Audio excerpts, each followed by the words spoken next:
À l'occasion des masters de pétanque, nous avons rendu visite à nos clients la boule au but pour savoir comment sont fabriquées les fameuses boules de pétanque. Je suis Romain Souvigné, je travaille dans la société La Boule au But depuis maintenant une quinzaine d'années. Donc je suis la troisième génération d'entrepreneurs dans cette société et donc du coup j'ai pris la présidence depuis 2021. L'historique de la marque au but, ça se définit de la manière suivante, c'est-à-dire que c'est une aventure humaine à la base, avec des personnes dans la serrurerie, des personnes en ingénierie, et puis des personnes dans la partie communication, commerce, finance, qui se sont rejoints pour créer cette société. Et la boule au but est née dans ces années-là, entre 55 et 60.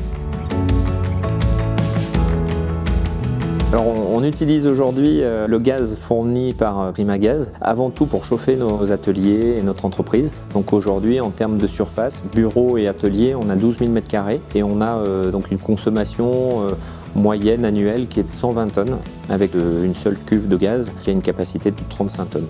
Et à l'époque de mon grand-père, on utilisait du fioul et ils ont pris la décision de lancer l'installation d'une cuve de gaz pour pallier à la consommation du fioul.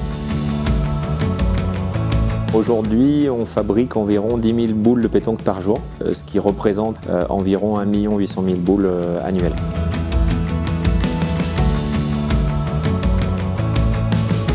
La pétanque, pour moi, c'était des moments de convivialité dans le jardin de mes grands-parents. Et donc pour moi, c'est resté dans ces valeurs-là, de passer un moment de partage, de convivialité, autour d'un bon repas, de se regrouper. Et puis c'est pour moi aussi un lien social aujourd'hui.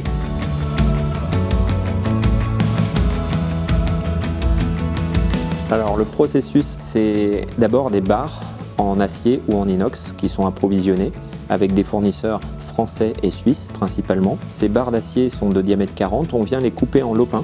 Ce lopin va être chauffé à 900 degrés, va être écrasé avec des presses à chaud. Le disque est écrasé et embouti en coquille et il nous faudra donc 2 lopins pour arriver à réaliser pour chacun une coquille et ensuite les souder. Une fois que la boule est soudée, on va usiner donc le tour de la boule pour en faire la sphère parfaite. Et cette sphère, on va ensuite la marquer à notre image, donc avec le modèle qu'on a choisi sur le dessin, sur la marque. On va ensuite faire ce qu'on appelle nous la trempe. C'est donner la dureté finale de la boule. Donc cette étape de trempe permet d'avoir une vraie longévité de nos produits.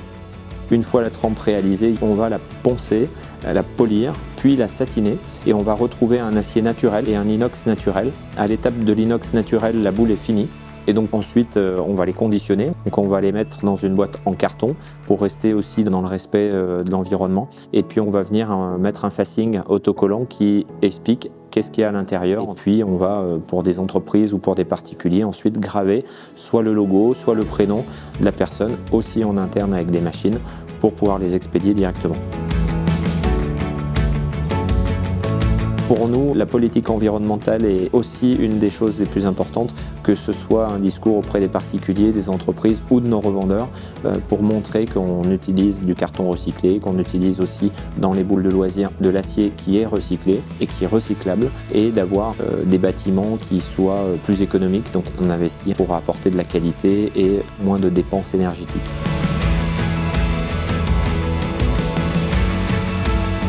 Alors les Masters Pétanque, on est partenaire depuis le départ, depuis la création. Ça fait donc maintenant 20 ans que l'on est partenaire et c'est une belle manifestation sur laquelle on rencontre beaucoup d'entreprises, beaucoup de passionnés et beaucoup de spectacles avec les joueurs qui nous apportent satisfaction.